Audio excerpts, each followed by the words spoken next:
Inter के पढ़ैया बड़ा शोर हो जाला हे जी। इंटर के पढ़ैया बड़ा शोर हो जाला। जब निकले रिजल्ट बंदा फेल हो जाला। जब निकले रिजल्ट बंदा फेल हो जाला। रोई रोई बंदा अपने पापा आगे गईले।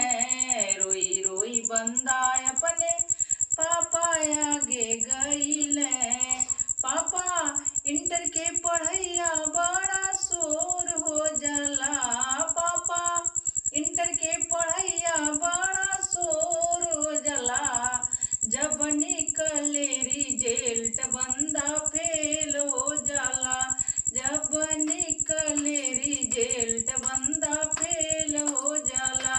चाचा इंटर के पढ़ैया बड़ा शोर हो जाला। चाचा इंटर के पढ़ैया बड़ा शोर हो जाला।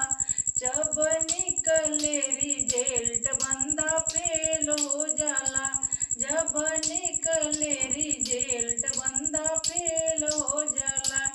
रोई रोई बंदा अपने चाचा आगे गईले। रोई रोई बंदा अपने चाचा आगे गईले। चाचा आगे गईले हो चाचा आगे गईले।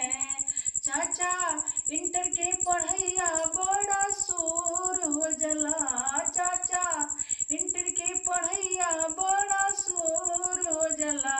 जब निकले रिजल्ट बंदा फेल हो जाला। जब निकले रिजल्ट बंदा फेल हो जाला।